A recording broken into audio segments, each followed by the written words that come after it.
The room was full of people. 32 guests, crystal glasses, a 20-foot mahogany table, and not one person said a word. Because Ethan Morgan had just dropped a white envelope onto his pregnant wife's dinner plate, right on top of the cranberry sauce, and said 5 words that would destroy everything. And it protects Sign the them before assets tied dessert. up in the merger. His wife, Grace, sat in a wheelchair, 3 months pregnant, and the woman sitting in her chair, wearing her anniversary bracelet, was his mistress. But here is what nobody at that table knew. Not Ethan, not his cruel mother, not the mistress who was already spending money that was not hers. The woman they just called worthless? She owned everything.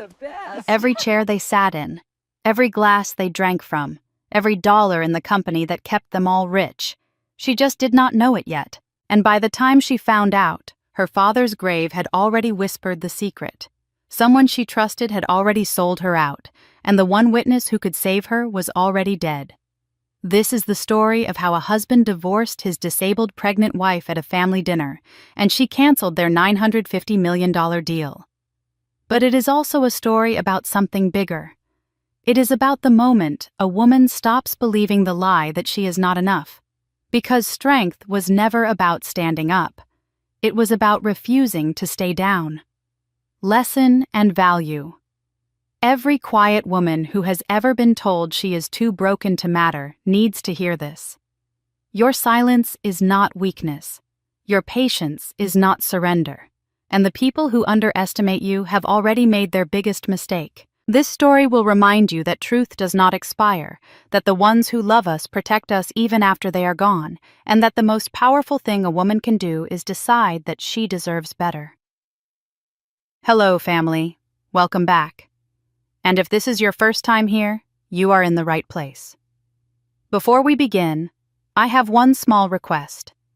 If you believe that stories like this need to be told, hit that subscribe button right now. It takes 1 second, and it helps us keep sharing stories that give courage to the women and children who have been broken, forgotten, or silenced. Turn on your notification bell so you never miss a story. Drop a comment, and tell us where you are watching from tonight. And if someone in your life needs to hear this, share it with them, because sometimes one story at the right moment can change everything. Now let us begin. The fork hit the porcelain plate with a sound like a small bone breaking. The dining room of the Morgan estate in Greenwich, Connecticut, held 32 guests that Thanksgiving evening. Crystal glasses caught the chandelier light and threw tiny rainbows across the walls. The smell of roasted turkey and rosemary filled the air. Silver platters lined the 20-foot mahogany table, and every seat was taken by someone wearing something expensive. Every seat except one. Grace Whitfield Morgan sat at the far end of the table in her wheelchair. 3 months pregnant. Her dark blonde hair was pulled back simply, and she wore a navy dress that she had picked not because it was beautiful, but because it was the only one that still fit over her growing belly and sat right in the chair. Her hands rested on her lap, steady, though her heart was anything but. She had noticed it the moment she wheeled into the dining room.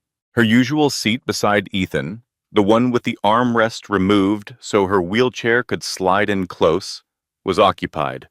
Harper Sinclair sat there now, her auburn hair falling in perfect waves over a black dress that cost more than most people's monthly rent. On her wrist, catching the light every time she reached for her wine glass, was a diamond bracelet. Grace recognized it immediately. She had opened that bracelet on their 5th anniversary. Ethan had clasped it on her wrist and kissed her forehead and said, 5 years down, forever to go. That was 2 years ago, before the accident, before the wheelchair, before everything that mattered crumbled like dry bread. Grace said nothing about the bracelet. She said nothing about the seating. She smiled at the guests who awkwardly avoided her eyes and accepted the plate that was set in front of her by a server who looked at her with something close to pity. Victoria Morgan, Ethan's mother, sat at the head of the table like a queen holding a court. 63 years old, Silver hair swept into a perfect chignon, pearls resting against her collarbone, like they had been born there. She raised her glass. "To family," Victoria said, her voice warm in the way that expensive things are warm, polished, controlled, to new chapters, and to the future of the Morgan name. Glasses clinked around the table. Grace raised hers, water, not wine, because of the baby, and no one clinked back. Ethan Morgan sat at the center of the table, 38 years old, handsome in the way that power makes men handsome, sharp jaw, confident posture, a suit that fit like it was stitched onto his body. He was the CEO of Helios Corporation, which was what he had renamed Whitfield Enterprises after Grace's father died. He had not looked at Grace once since she arrived. The dinner conversation flowed around her like a river around a stone. Business talk. Vacation plans. A new yacht someone had purchased. Harper laughed at something Ethan said, her hand touching his arm with practiced ease, and the guests pretended not to notice. Grace ate slowly. She focused on the turkey. She focused on breathing. Then Ethan stood up. The table went quiet. Not gradually, but all at once, like someone had pressed a mute button on the room. He reached into his suit jacket and pulled out a white envelope. He held it for a moment, looking at it, then walked the length of the table toward Grace. His shoes clicked on the hardwood floor. Each step echoed. He stopped beside her wheelchair and placed the envelope on her plate, right on top of the untouched cranberry sauce. "Happy Thanksgiving," he said. His voice was calm, rehearsed. "Those are divorce papers. I'd appreciate it if you signed them before dessert." The silence that followed was so complete that Grace could hear the candles flickering. She looked at the envelope. She looked at his hand, the hand that had once held hers through 27 days in the hospital. The hand that had carried her from a burning car when she was 29 years old, before the surgeries, before the wheelchair, before he decided she was no longer worth carrying. Harper leaned toward Victoria and whispered, loud enough for the nearest 10 guests to hear, at least now she can focus on physical therapy. Victoria smiled. Not a large smile, just a small lift at the corner of her mouth, the kind of smile that said everything without saying a word. Grace picked up the envelope. Her fingers trembled, but only slightly. She looked at Ethan. For one long moment, she searched his face for the man who had slept on hospital floors, who had learned physical therapy exercises so he could help her at home, who had once told her she was the strongest person he had ever met. That man was gone, or buried so deep that it no longer mattered. She placed the envelope back on the plate. She did not open it. "No," she said quietly. Ethan blinked. "Excuse me?" "I said no. Not here. Not like this." His jaw tightened. "Grace, don't make this harder than it needs to be."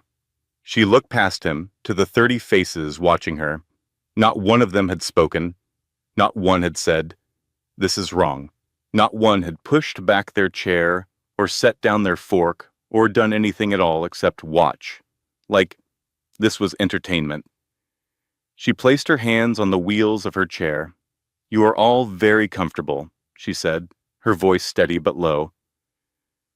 "Sitting in a house that my father built, eating food paid for by a company my father created, and not one of you has the courage to say that what just happened is wrong." She turned her wheelchair toward the door, the heavy oak door that she already knew would be difficult to open. She reached it and pulled. It barely moved. She pulled again. Her arms shook. The chair slipped backward on the polished floor. No one got up to help.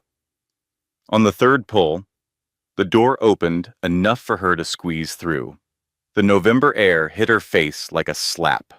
Cold, sharp, honest in a way that nothing inside that room had been.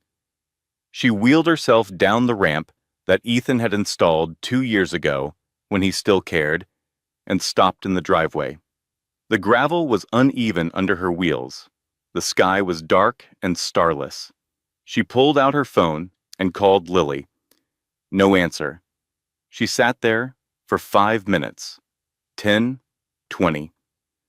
The cold crept through her dress and into her bones.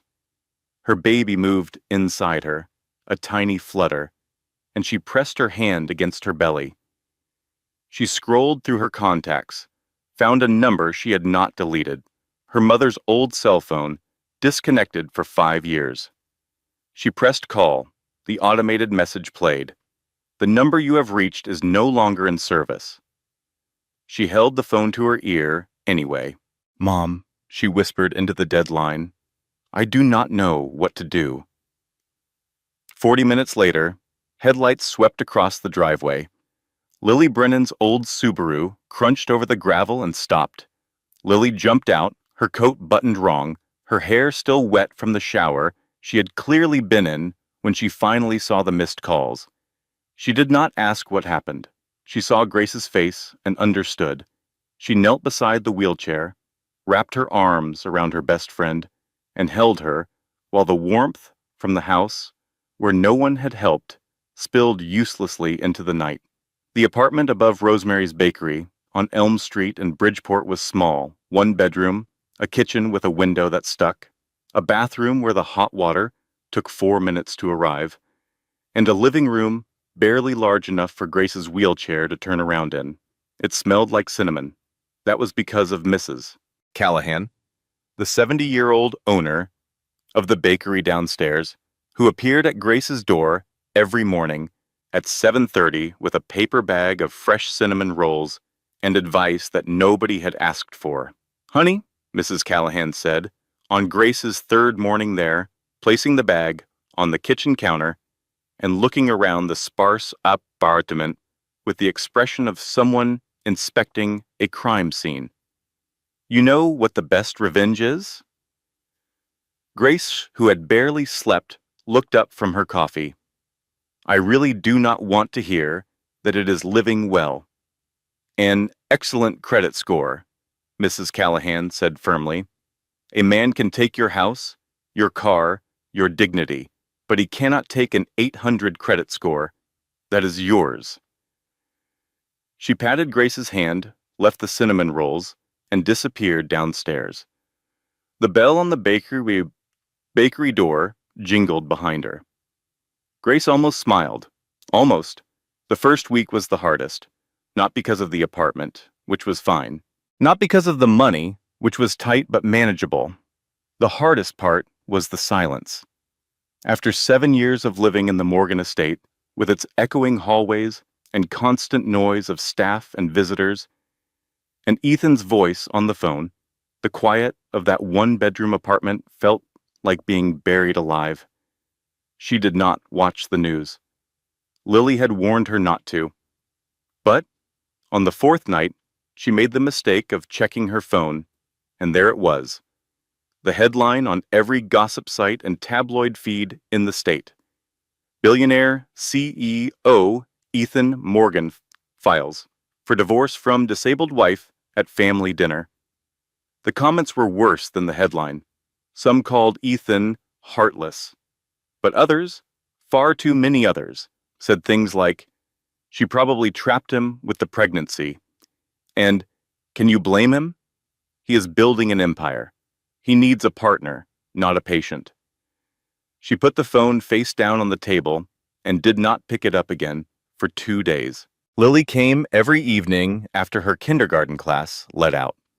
She brought groceries, gossip from her school, which involved a 5-year-old named Marcus who had somehow gotten a crayon stuck in his ear, and a relentless optimism that Grace found both annoying and essential. You need to eat more, Lily said on the 6th evening, unpacking a bag from the grocery store. You are growing a human being. That requires calories. I ate 2 cinnamon rolls today. That is sugar, not food. Mrs. Callahan would disagree. Lily paused, holding a bunch of bananas like a weapon. Grace, what are you going to do? Grace looked at the boxes stacked against the living room wall, 12 cardboard boxes that Ethan had allowed her to take from the estate. Her clothes, some books, and 4 boxes from her father's study that Ethan had dismissed as old junk. "I do not know yet," Grace said, "but I think my father might." That night, after Lily left, Grace opened the first box from her father's study. William Whitfield had been a meticulous man, an engineer by training, a businessman by necessity, and a father by devotion. He had founded Whitfield Enterprises at age 31 in a garage in Hartford, built it into a technology company worth hundreds of millions, and died of what the doctors called a sudden cardiac event when Grace was 31 years old, the same age he had been when he started the company. She had always found that coincidence painful.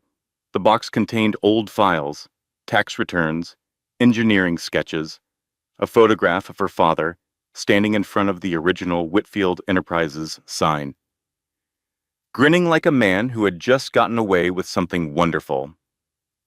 The second box held more of the same. The third was mostly books. The fourth box, the one at the bottom of the stack, the one she had to stretch from her wheelchair to reach, contained a single sealed envelope, heavy cream-colored paper, her father's handwriting on the front, and the careful block letters he always used. "For Grace, open when you are ready to fight." Her breath stopped. She turned the envelope over. The seal was unbroken. The paper was slightly yellowed with age. He had written this years ago. She held it for a long time. The apartment was quiet, except for the hum of the refrigerator and the distant sound of traffic on Elm Street. Her baby shifted inside her, a slow roll that pressed against her ribs. She opened the envelope. Inside were 3 things: a letter, handwritten on 4 pages of her father's personal stationery, a small brass key on a thin chain, and a flash drive wrapped in tissue paper. She unfolded the letter. "My dearest Grace, if you are reading this, then something has gone wrong. Not with the company, with the people I trusted to protect it and to protect you. I am writing this on a Tuesday afternoon in October, and I am sitting in my study looking at the photograph of you at your law school graduation, and I am so proud of you that my chest hurts." Grace's vision blurred. She blinked hard and continued reading. "I have created something called the Whitfield Legacy Trust. It is a legal instrument filed with the Securities and Exchange Commission that establishes you as the controlling shareholder of Whitfield Enterprises, holding 60% equity. This trust is activated by the key enclosed with this letter and a code that only you would know. It is the date of the last fish you ever caught at the cabin in Vermont. You remember. You were 12. You cried because you felt sorry for the base." Grace laughed. A single broken laugh that turned into something else halfway through. July 19th, she was 12. She had sobbed over a smallmouth bass until her father gently unhooked it and let it go. "I have also included a flash drive containing documents that I hope you will never need. But if you do need them, Grace, then someone has taken what is yours, and I need you to take it back, not with anger. Your mother had enough anger for both of us, God rest her. Take it back with patience and with truth. I love you more than every star in the Vermont sky.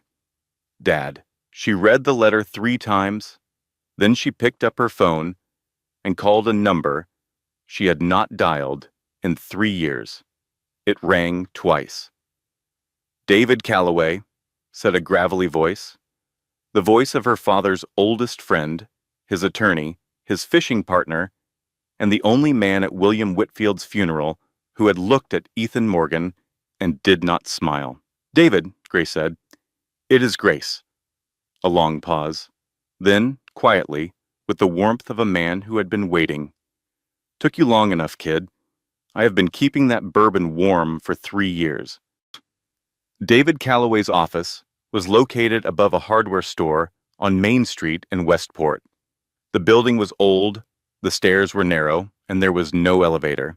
David carried Grace up the 17 steps himself, then went back for the wheelchair, then came back breathing hard and pretending he was fine. "I could have met you somewhere accessible," Grace said. "Nonsense. I have been meaning to work on my cardio." The office was exactly what Grace expected. Leather chairs cracked with age, bookshelves overflowing with legal volumes and fishing magazines, a taxidermied largemouth bass mounted on the wall behind the desk with a small brass plaque that read, "Judge Trout, honorable and delicious." David poured 2 bourbons, slid one to Grace. She looked at it. "I am pregnant, David." He paused. "Right. Apple juice?" "Water is fine." He sat down across from her, took a long sip, and set the glass on a coaster shaped like a trout. Then he leaned forward, his expression shifting from the warm uncle to the attorney who had once made a federal prosecutor cry on cross-examination. "Your father was the smartest man I ever knew," David said. "He trusted people. That was his gift and his weakness. But he also built trapdoors." He opened a drawer and pulled out a thin folder. The tab read, "Phoenix Clause." "Your father filed this with the SEC 18 months before he died. It is an investment protection clause embedded in the corporate charter of Whitfield Enterprises, now called Helios Corporation. In simple terms, it says this: if the company is ever found to have been obtained through fraud, forgery, or mismanagement, ownership automatically reverts to the designated beneficiary of the Whitfield Legacy Trust. "Which is me," Grace said. "Which is you. But here is the catch. The clause is only activated when hard evidence of fraud is presented to the SEC and accepted. Not allegations, not suspicions, evidence, documents, recordings, financial trails, the kind of proof that makes lawyers weep with joy." Grace looked at the folder. "Ethan forged my father's signature on the ownership transfer documents. He did it while I was in the hospital after my accident, when I was on so much medication I could barely remember my own name." David nodded slowly. "I suspected as much. But suspecting and proving are 2 very different sports.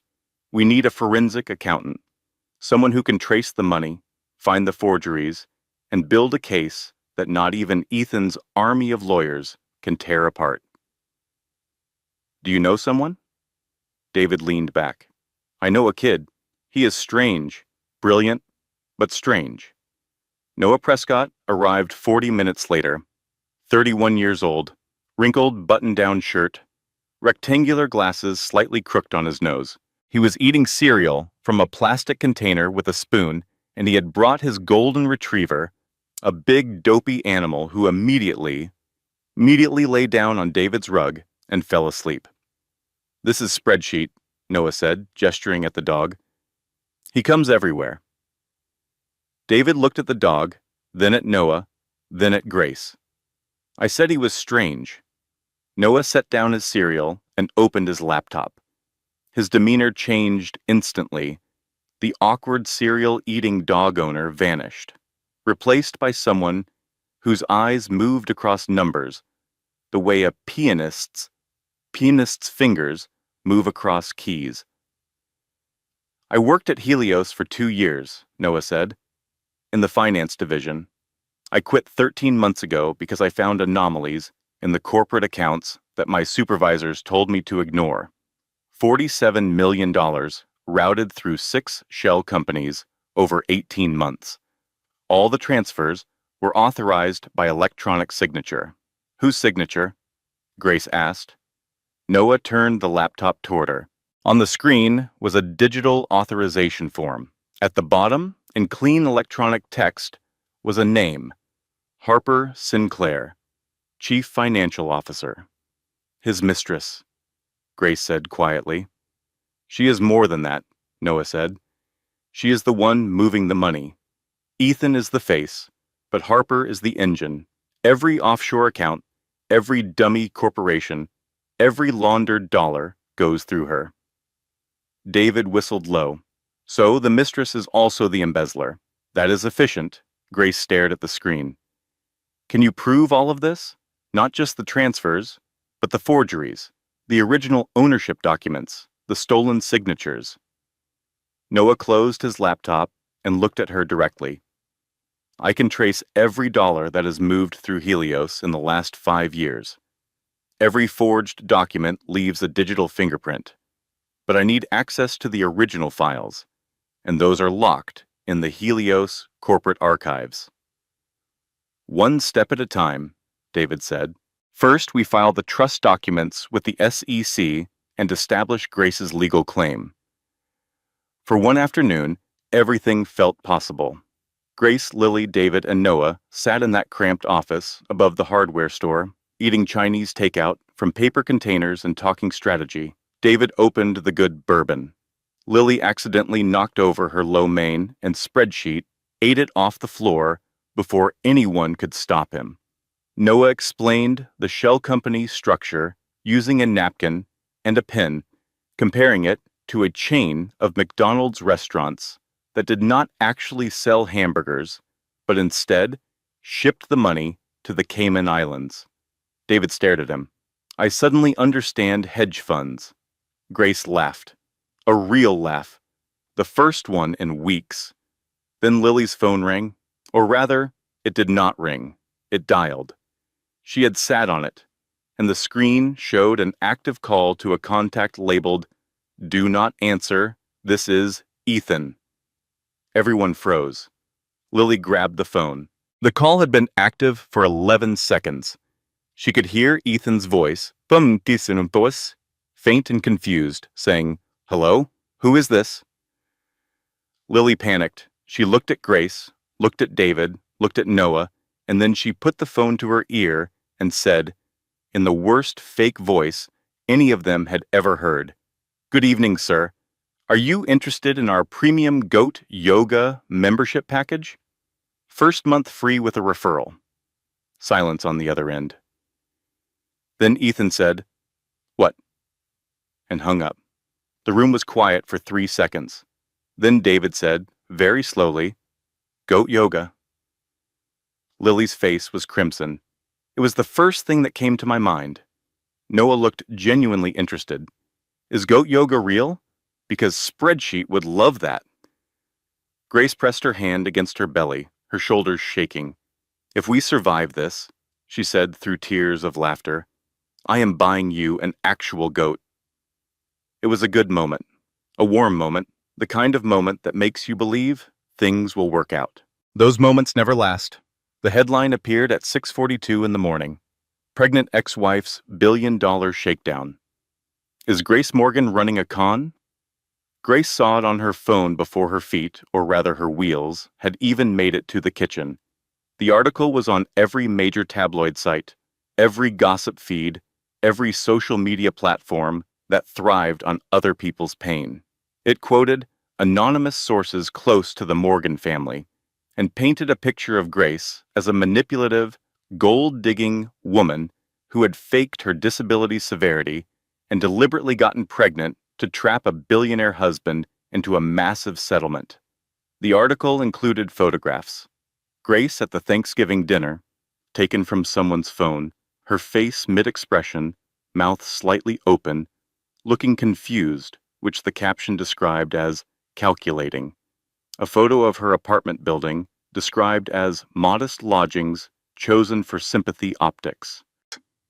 And worst of all, a photograph of her in the wheelchair outside the Morgan estate, taken from behind, making her look small and hunched and pitiful.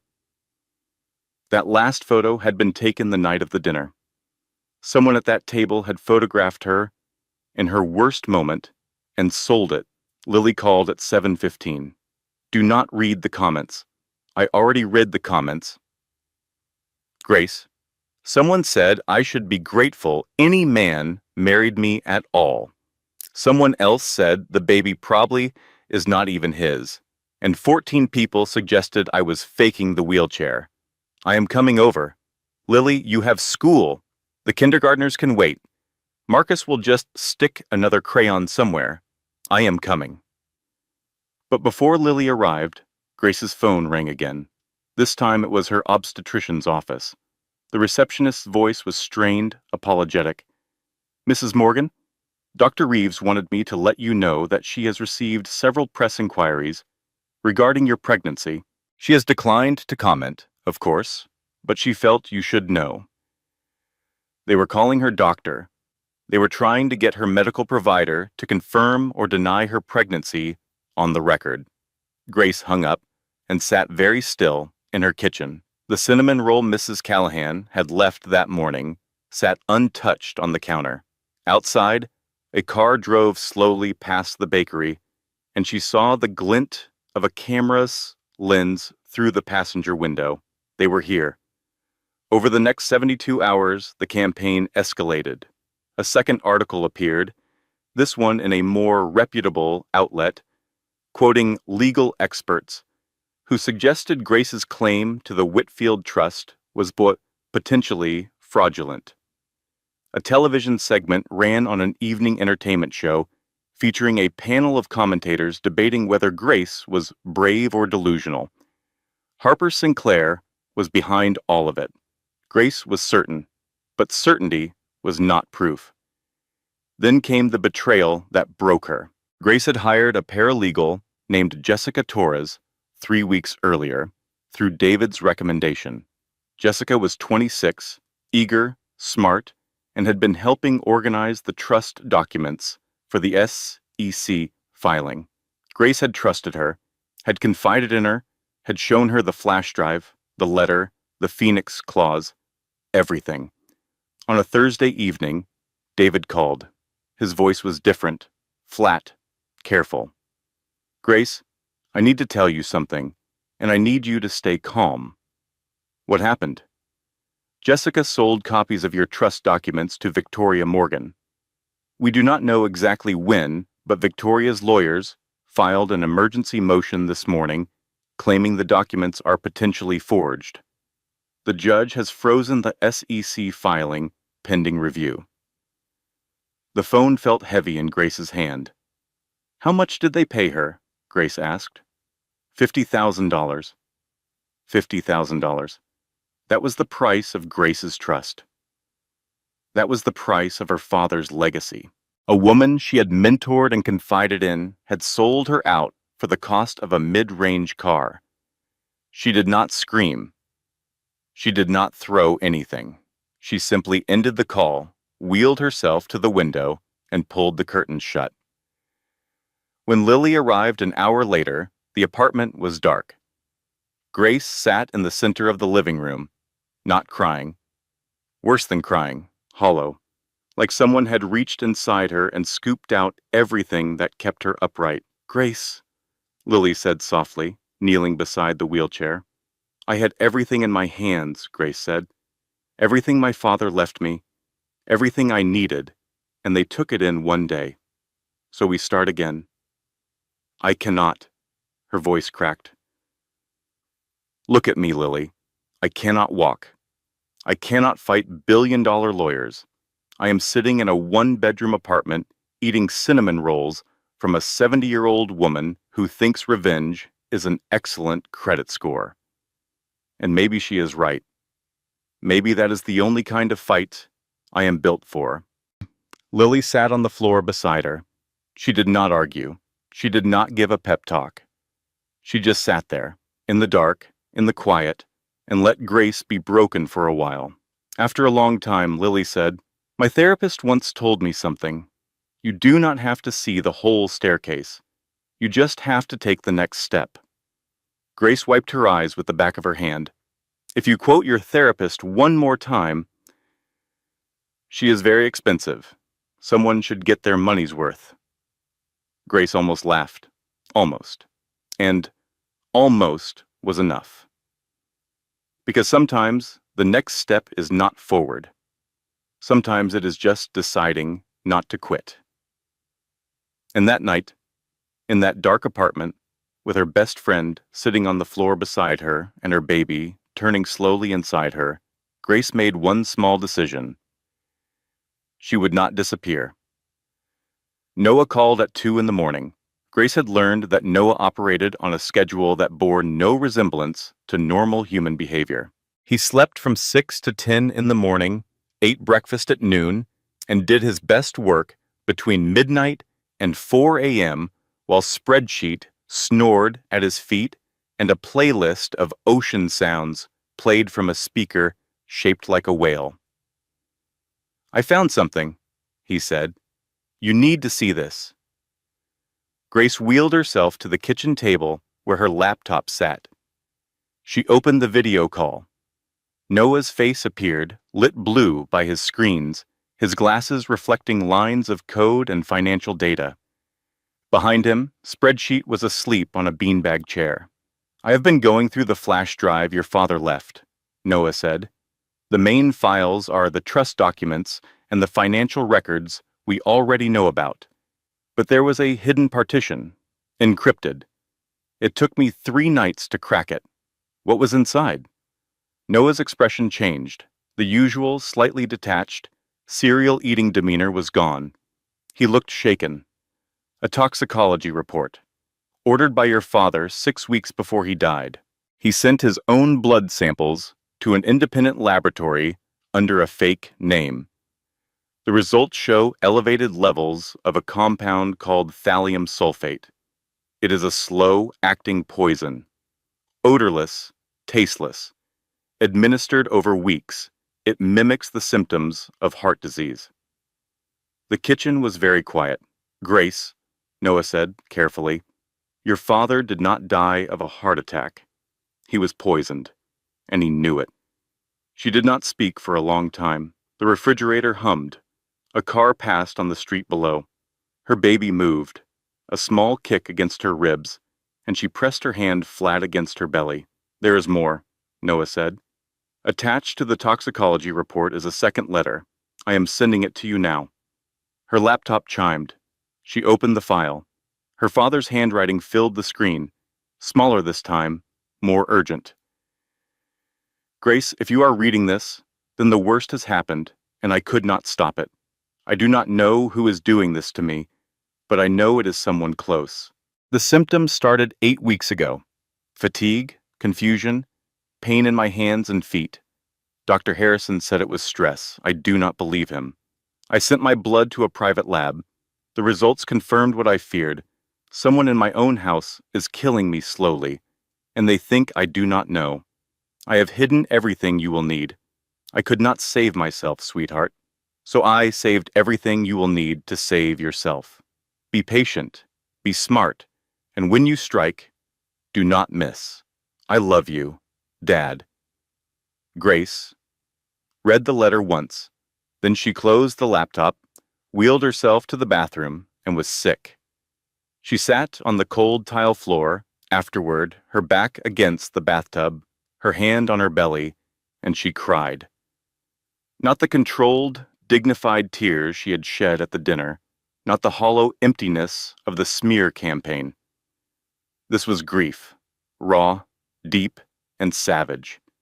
The kind that comes when you learn that the worst thing that ever happened to you was even worse than you knew. Her father had died alone, knowing he was being murdered, and his last act had been to protect her. She cried until her ribs ached, until her throat was raw, until there was nothing left. Then she washed her face, wheeled herself back to the kitchen, and called David Calloway. "David, my father was poisoned." The silence on the other end lasted 4 seconds. Then David's voice, low and steady, "Tell me everything." By morning, the team had a new mission. This was no longer about a company. This was about murder. Noah traced the timeline. The poisoning had begun approximately 10 weeks before William Whitfield's death.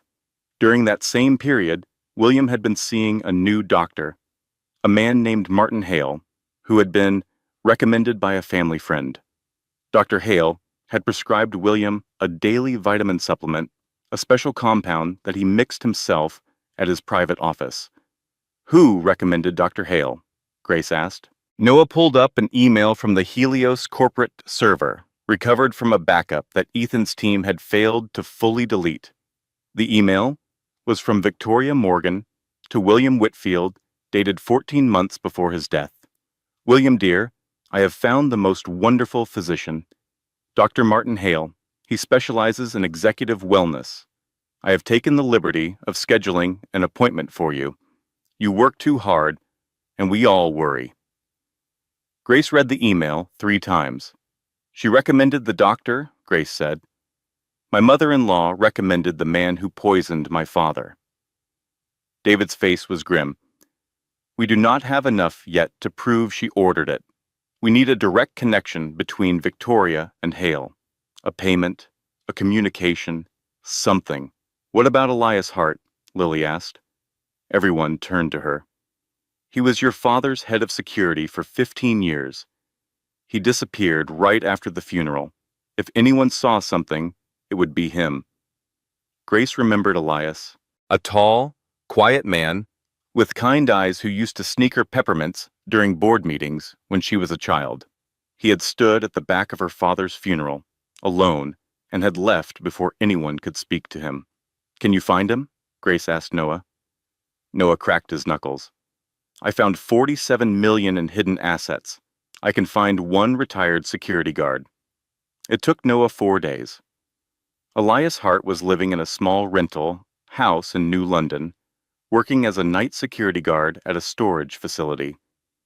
He had changed his phone number 3 times in 3 years. Grace called him from a burner phone that Noah had insisted she use. "Elias, it is Grace Whitfield." The silence lasted so long she thought he had hung up. Then, very quietly, "I have been waiting for this call for 3 years." They agreed to meet, but not yet, because there were other pieces to gather first, and the most dangerous piece was still locked inside the Helios corporate archives. The Helios Technologies annual fundraiser was held at the Langham Hotel in downtown Hartford. Black tie. 500 guests, an open bar that cost more than most people earned in a year. And somewhere inside, in Ethan Morgan's private office on the 17th floor, were the original documents that would prove everything. The plan was simple. Lily and Noah would attend the fundraiser, posing as guests. While the party occupied the main ballroom, Noah would slip away and plant a small recording device in Ethan's office. The device, about the size of a thumbnail, would transmit to a receiver in Noah's car for 72 hours before its battery died. Getting in was the first problem. "I am on the guest list," Lily said confidently. Then she paused. "Well, not the real guest list. Noah made a fake one." "I adjusted the digital guest registry," Noah corrected. "Technically, you are now Contessa Valentina Brennan Worthington of the Brennan Worthington Foundation." Grace stared at him. "You gave her a fake royal title?" It seemed convincing. Lily tried on 3 dresses before settling on a green one that she said made her look mysterious and European. She put on a red wig that she bought from a costume shop and practiced an accent that sounded like someone from no specific country on earth. "How do I sound?" she asked. "Like someone having a mild allergic reaction," David said from his chair. The night of the fundraiser, Grace stayed in David's office, monitoring communications through a laptop Noah had set up. David sat beside her, bourbon in hand, watching the live audio feed like it was a radio drama. Lily and Noah arrived at the Langham at 7:45. The lobby was all marble and gold. A string quartet played something elegant.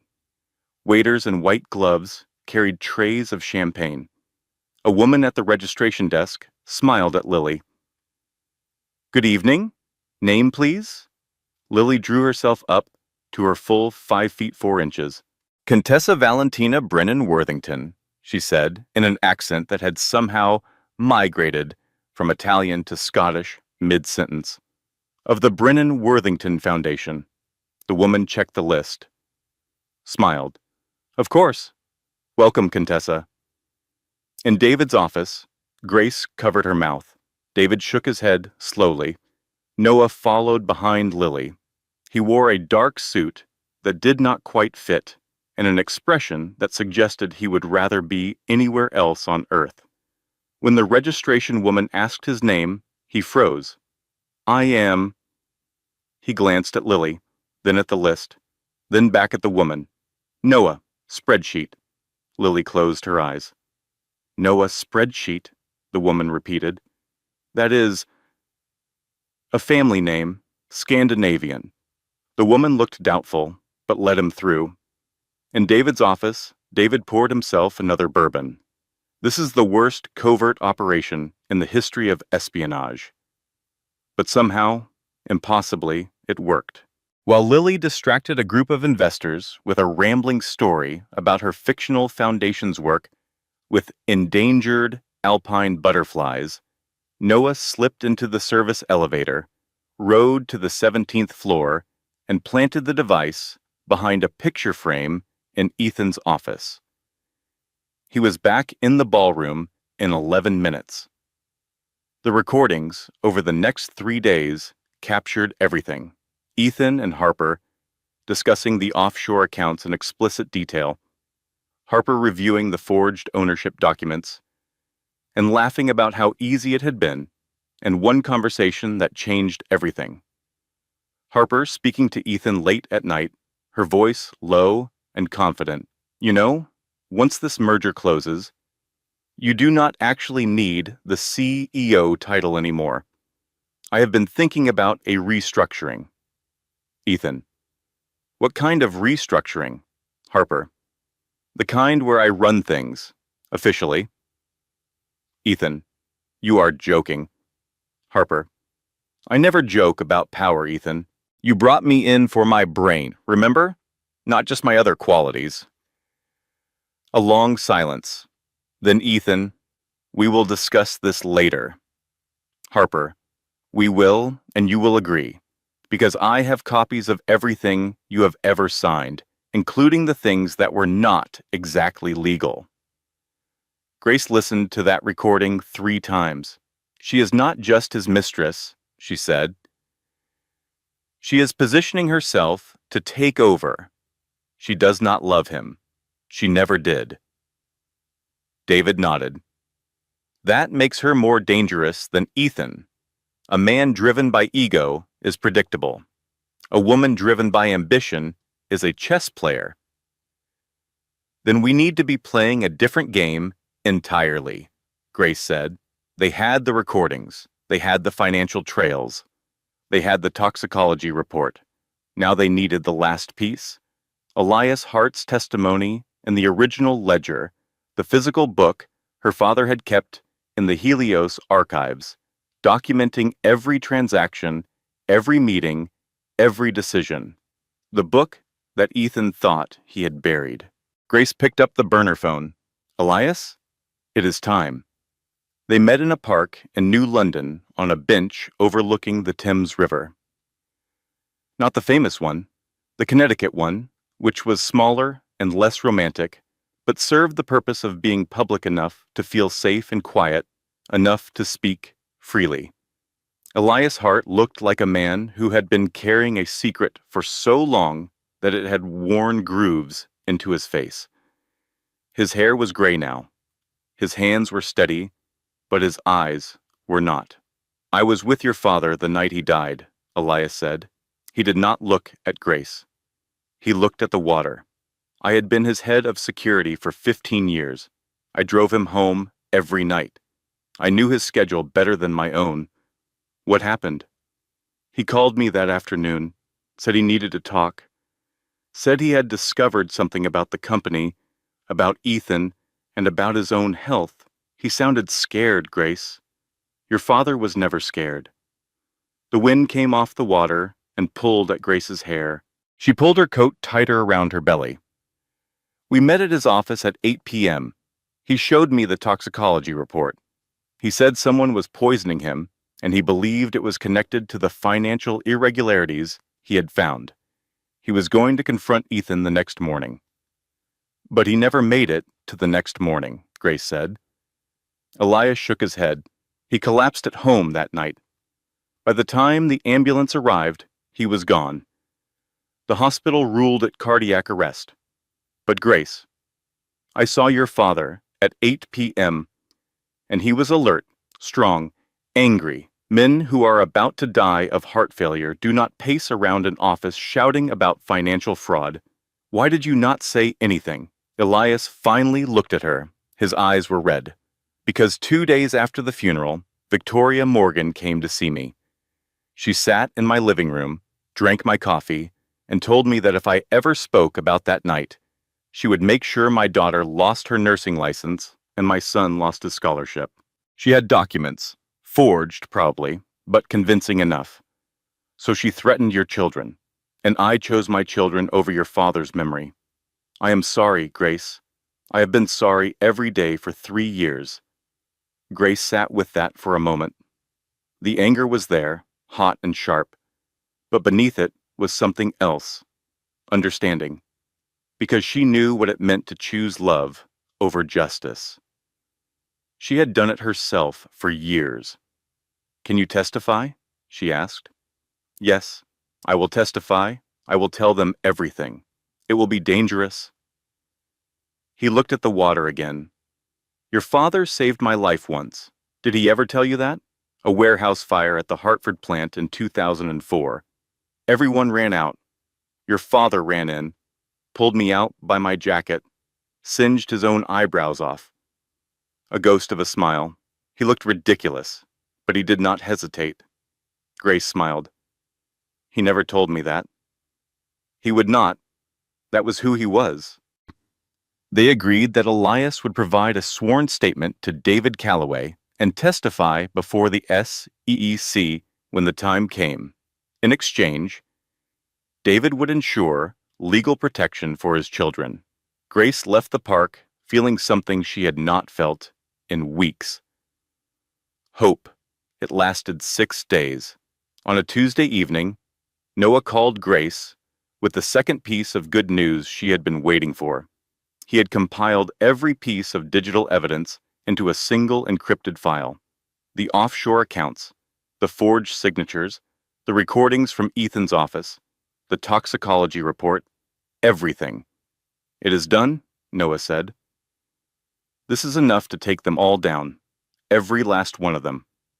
Grace called David. We got them. David paused. She could hear him smile. Then let us go fishing. For one evening, Grace allowed herself to believe it was over. She sat in her apartment with the lights on for the first time in days, ate a cinnamon roll that was still warm from the bakery, and talked to her baby. We are going to be okay, she whispered. Mommy figured it out. The next morning, Noah's laptop was dead. Not broken, not crashed. Dead. Every file, every backup, every cloud server he had used was empty. Someone had triggered a remote intrusion that wiped everything simultaneously and with surgical precision. Harper had a mole, Noah said, his voice flat with disbelief. Inside my cloud provider, they nuked everything. 72 hours of recordings, gone. Financial trails, painstakingly assembled over weeks, gone. The only evidence that remained was the physical ledger, the original book her father had kept in the Helios corporate archives. Then the phone calls started. Grace's phone rang at midnight. Elias Hart's number. She answered. Elias? His voice was strained, rushed. Grace, listen to me. I know who killed your father. It was not just Victoria. There is another name in the records. Someone on the board who authorized the payments to Hale. I have the proof. I have the actual canceled checks. Meet me at the old Whitfield warehouse on Industrial Avenue tomorrow night. Elias, that place has been abandoned for years. Exactly. No cameras, no witnesses. Just bring Calloway as a witness. I will bring the checks, Grace agreed. The next night, she and David drove to the warehouse. It was dark. The windows were shattered. The parking lot was empty, except for one car. They waited 30 minutes. Elias did not come. David's phone buzzed. A news alert. Former security professional found dead in apparent robbery in New London. Grace read the headline over David's shoulder. Then she read the name, Elias Hart, 57, found in his home, apparent robbery gone wrong. The detective assigned to the case was a man named Mitchell Graves, who, according to Noah's research, played golf with Ethan Morgan every other Sunday at the Fairfield Country Club. Grace sat in the car for a very long time after that. David did not speak. He knew there were no words for this particular kind of loss. Her last witness was dead. Her digital evidence was destroyed. The trust filing was frozen, and the only proof that remained was a book locked inside a building owned by the man who was trying to destroy her. David, she said finally, we need that ledger. I know. It is inside the Helios archives. Underground, guarded, encrypted. I know. We are going to break in. David looked at her, then at the dark warehouse, then at the sky, where clouds were rolling in from the east. Your father, he said, would either be very proud or very concerned. He would be both, Grace said. That is what parents are. The Helios corporate archives were located 3 levels below the main tower in downtown Hartford. The building had security cameras, electronic access points, a night guard rotation, and a vault door with a 17-digit encryption code.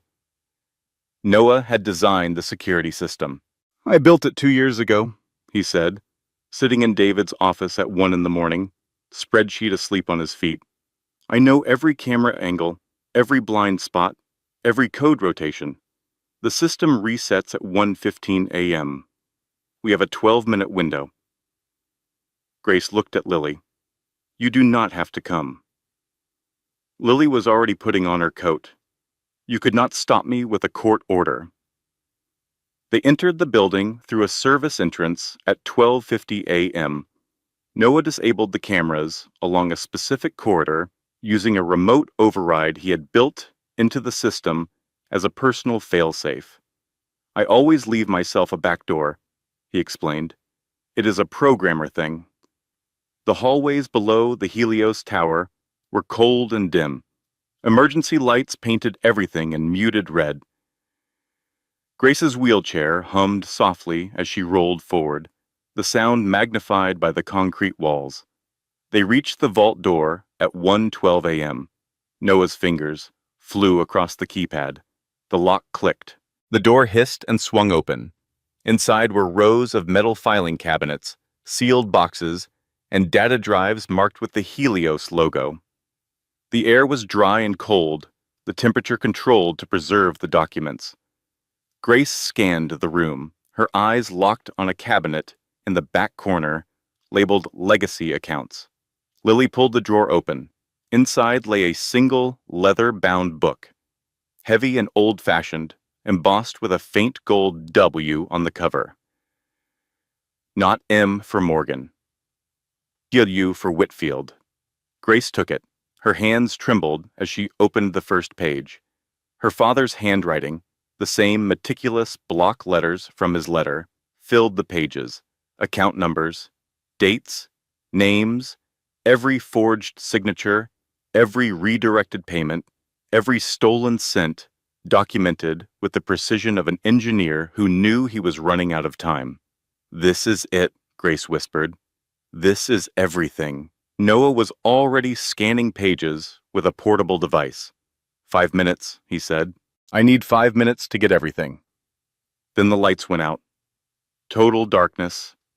The hum of the climate control system stopped. The silence was so complete that Grace could hear her own heartbeat. Then the lights came back. Red. Flashing. And Ethan Morgan stood in the doorway. He was not angry. That was the worst part. He was not shouting or threatening or blustering.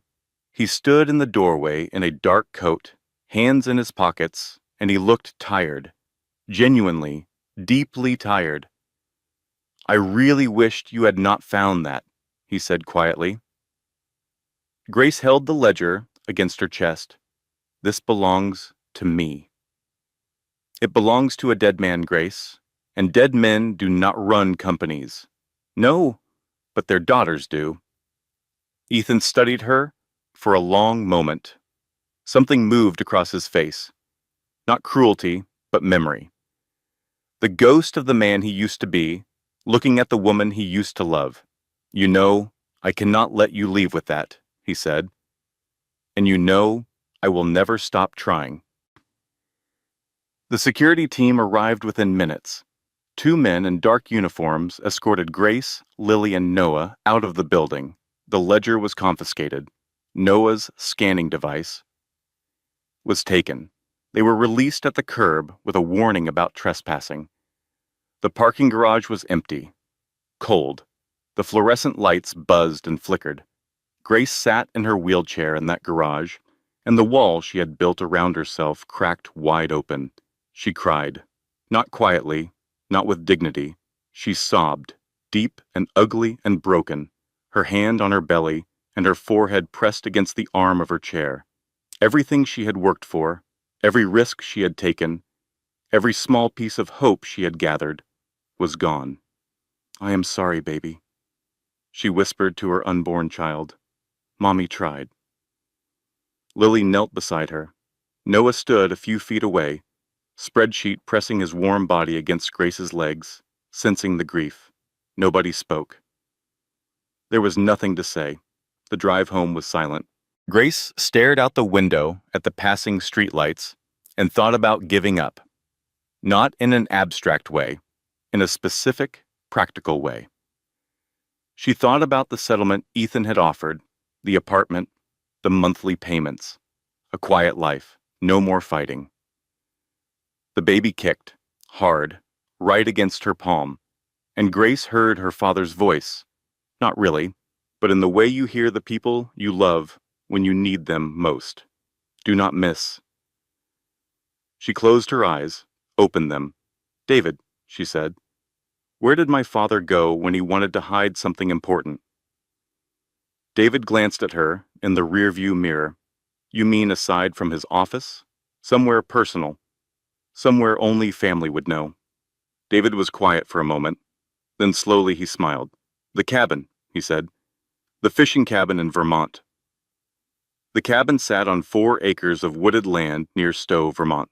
William Whitfield had bought it when Grace was 7 years old, and every summer of her childhood had been spent there, fishing in the stream, reading on the porch, watching her father tie flies at the kitchen table, with the concentration of a brain surgeon. Under the floorboards of the main room, beneath a rug that depicted a somewhat aggressive-looking moose, there was a lockbox. Grace had known about it since she was 10.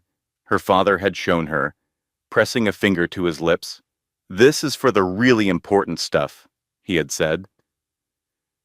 "The tax returns go in the safe at the office, but the things that actually matter, they go here, where the fish can guard them." She had laughed at the time. She was not laughing now. Lily and David drove to Vermont while Grace stayed behind. The doctors had been clear, complete bed rest. The stress of the past weeks had triggered early contractions that put both Grace and her baby at risk. So Grace lay in a hospital bed at Mercy General in Bridgeport, hooked to a fetal monitor that beeped steadily, and waited. The waiting was the hardest part of everything. Harder than the dinner, harder than the smear campaign, harder than the vault, because this was the last chance, and she could not be there for it. Lily called from the cabin. "We are here. The place looks the same. Your dad's fishing rods are still on the porch." "Under the moose rug," Grace said. "There is a lockbox. The combination is July 19th. July 19th? The date I caught my first fish and cried about it." Lily paused. "You cried over a fish?" "I was 12. Focus, Lily. She heard Lily move through the cabin, the creak of floorboards, the scrape of the rug being pulled aside, David's voice in the background. Careful with that, the wood is old. Then silence. Grace, Lily said. Her voice had changed. There is a ledger in here, a leather one, identical to the one in the vault. Grace's heart stopped, then started again, hard. My father made 2 copies. There is a note attached to it. It says, "The vault copy is the decoy. This one is the original. I always was a cautious old fool." Grace pressed her hand against her mouth. Even from the grave, even after everything, her father had been one step ahead. He knew the vault might be compromised. He knew someone might find and destroy the copy. So he put the real one in the place only Grace would know, protected by a date that only had meaning to the 2 of them. There is more, Lily said. There are journals, 4 of them, and a small tape recorder with cassettes. Bring everything, Grace said. Bring it all. David's voice came through the phone, calm and warm. Your father was the smartest man I ever knew, and also the most sentimental. He hid a $1 billion document under a moose rug next to his fishing gear.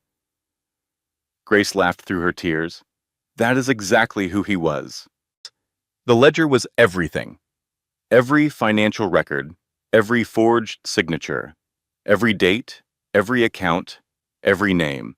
But the journals were the revelation that changed everything. In his own handwriting, William Whitfield had documented a series of meetings between Victoria Morgan and Dr. Martin Hale. Dates, locations, payments routed through a charitable foundation that Victoria controlled, a charity that existed on paper and did nothing except move money from Victoria's accounts to Hale's.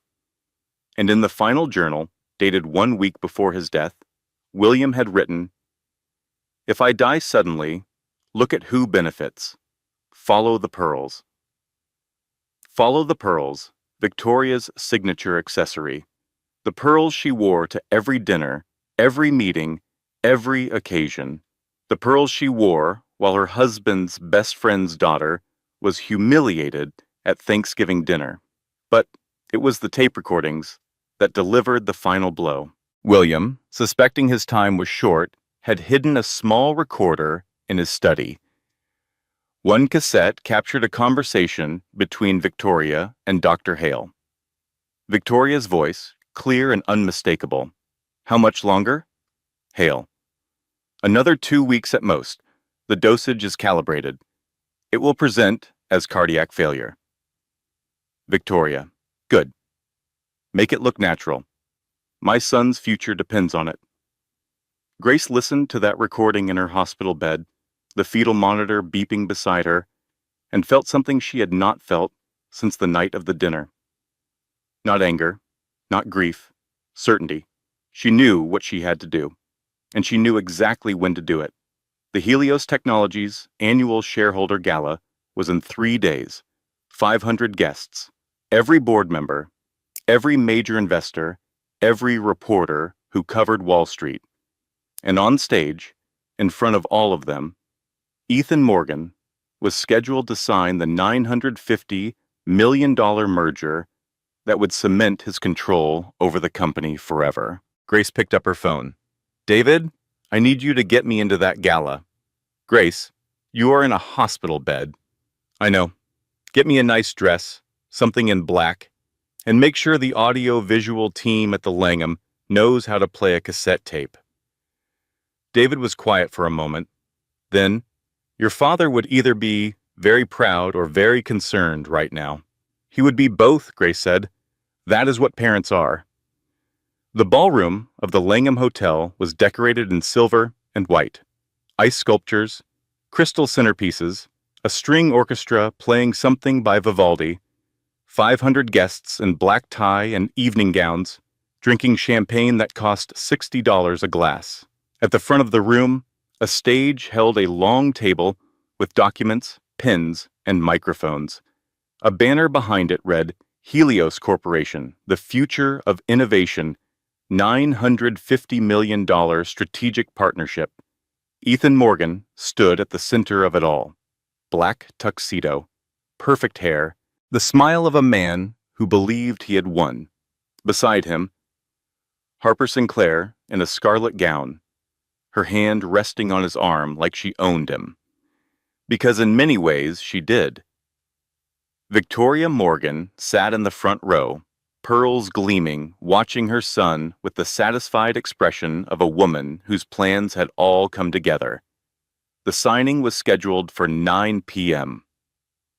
At 8:45, as Ethan began his remarks, thanking the investors, the board, his incredible team, the ballroom doors opened. The crowd turned. Grace Whitfield Morgan appeared at the entrance. She wore a simple black dress. Her wheelchair gleamed under the chandeliers. In her lap was a leather-bound book and a small tape player. The murmuring started immediately. Reporters reached for their phones. Cameras pivoted. The string orchestra stopped mid-note. Grace wheeled herself down the center aisle. Not fast, not slow, deliberate. Ethan saw her, and the speech died on his lips. Harper's hand tightened on his arm. Victoria rose slightly from her chair, then sat back down, forcing composure. Grace stopped in the center of the ballroom. She did not go to the stage. She did not need elevation. She had something better. "Good evening," she said. Her voice carried easily across the silent room. "I am sorry to interrupt. I know there is a $950 million deal to sign. But before you put your names on those papers, there is something you need to hear." Ethan leaned into his microphone. "Grace, this is not the time or the place." "On the contrary," she said, "it is exactly the time and exactly the place. The last time I was in a room like this with your family, you handed me divorce papers and told me to sign them before dessert. Tonight, I brought something of my own." She held up the ledger. "This book was written by my father, William Whitfield, the man who founded the company you now call Helios. In it, he documented every forged signature, every stolen dollar, every fraudulent transfer that was made in his name after his death. Your merger is built on stolen money, and tonight, it ends." The room erupted in whispers. Cameras flashed. Ethan stepped forward, his voice tight. "That document is a forgery. My lawyers have already established that." "Your lawyers reviewed a copy," Grace said calmly. "This is the original, kept in a location that only my father and I knew about. Every page is notarized, every signature verified, and I have something else." She lifted the tape player. "My father knew he was being killed. He hid a recorder in his study, and this is what it captured." She pressed play. The ballroom went silent. Victoria's voice filled the room, amplified through the sound system that David had arranged with the hotel's AV team earlier that evening. Clear, unmistakable. "How much longer?" Dr. Hale's voice. "Another 2 weeks at most. The dosage is calibrated. It will present as cardiac failure." Victoria. "Good. Make it look natural. My son's future depends on it." The recording ended. The silence that followed was the loudest thing Grace had ever heard. Victoria Morgan sat frozen in the front row. Every drop of color had drained from her face. Her hand went to her pearls, an unconscious gesture, as if touching them could somehow protect her from what had just been exposed. Ethan stared at his mother, not at Grace, at Victoria. "Mom," he said. The word came out small. "What is that?" Victoria did not answer. "Mom." His voice cracked.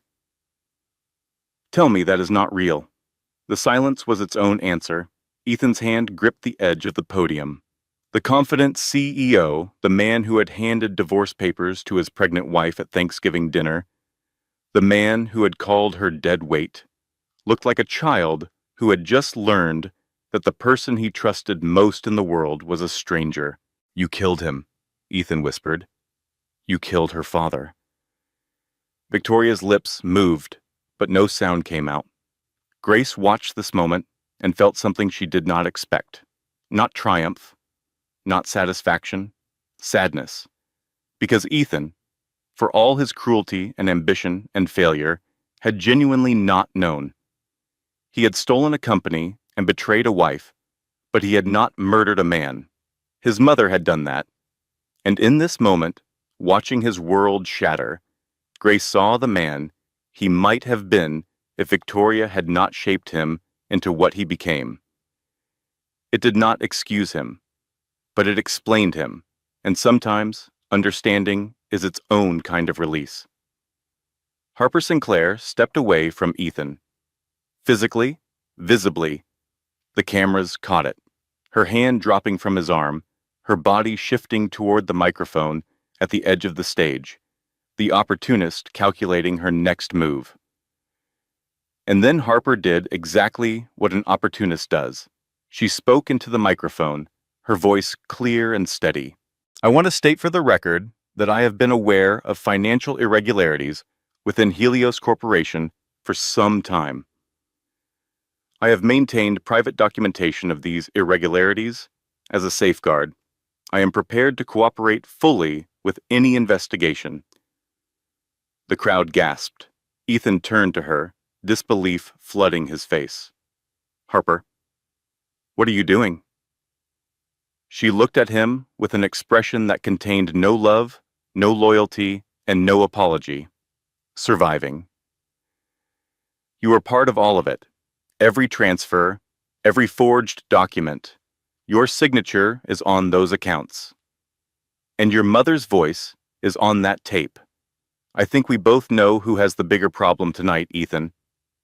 He stared at her, then at his mother, then at the 500 faces staring back at him with horror and fascination and the particular hunger that crowds develop when they sense blood. Was any of it real? He asked. To no one in particular, to everyone, to the room. No one answered. David Reynolds stepped forward from the side of the ballroom, holding a folder. Beside him stood two men in dark suits with federal badges. By order of the Securities and Exchange Commission, David said, his voice carrying the calm authority of a man who had waited 3 years for this moment, all Helios Corporation transactions are frozen, pending a full investigation into corporate fraud, embezzlement, and falsification of financial documents. He turned to the agents. They stepped forward. Victoria Morgan, you are being detained for questioning regarding the death of William Whitfield. Victoria stood. Her pearls caught the chandelier light one final time. She looked at Grace as she was led past the wheelchair. Their eyes met. You think you have won? Victoria said. Grace held her gaze. My father won 3 years ago from beyond the grave. I just delivered the message. Victoria was escorted out. The pearls disappeared through the ballroom doors. Ethan was next. The agents approached him with a particular carefulness reserved for men who might either collapse or run. He did neither. He stepped down from the stage and walked toward Grace. The agents led him, staying close but not intervening. He stopped in front of her wheelchair. He looked at her for a long time. His eyes were red. The tuxedo that had fit him so perfectly at the beginning of the evening now seemed to hang on him like borrowed clothes. I did not know, he said. About your father, I swear I did not know. Grace looked up at the man who had once carried her from a burning car, who had slept on hospital floors, who had somewhere along the way traded everything good in himself for everything shiny in the world. I know, she said. That is the worst part. He nodded, a small, broken movement. Then the agents led him away. Harper was last. She was arrested at the side door, trying to leave through the kitchen. The reporters found her, before the agents did, microphones stabbing forward. Were you involved in the financial fraud? Did you know about the poisoning? Harper said nothing. For the first time in the entire story, Harper Sinclair had nothing to say. The ballroom was chaos after that. Reporters filing stories, board members in heated phone calls, investors demanding answers. But at the center of it all, in the eye of the storm, Grace sat quietly in her wheelchair. Lily appeared beside her. Her eyes were wet. "You did it." "We did it," Grace said. "All of us." Noah stood nearby. Spreadsheet somehow having gotten past hotel security and now sitting obediently at his feet. Noah looked at Grace and gave a small nod. No words. He was never good with words, but the nod said everything. David handed Grace an envelope. Inside was a single document. The board just voted. Unanimous. "You have been reinstated as chair of Helios Holdings, effective immediately. And the first order of business, if you approve, is reverting the company name to its original." Grace looked at the document. Whitfield Enterprises. Her father's name, back where it belonged. She signed it with a pen that David had been carrying in his jacket pocket for 3 years. He had bought it the day after the funeral, he told her later, knowing that eventually, somehow, she would need it. 6 months later. The fishing cabin in Vermont sat warm and golden in the August sun. The stream behind the property caught the light and threw it back in silver ribbons. Birds sang in the birch trees. The moose rug had been cleaned and returned to its place of honor in the living room, minus the lockbox underneath, which was no longer needed. Grace sat on the porch in her wheelchair. In her arms was a baby girl, 7 weeks old, with her mother's eyes and her grandfather's stubbornness.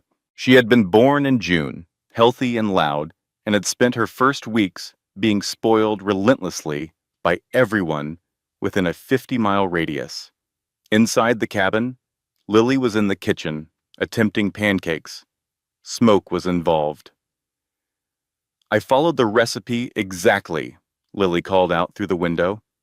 "Lily, the stove was on the highest setting. The recipe said high heat. It said medium high. Those are basically the same thing."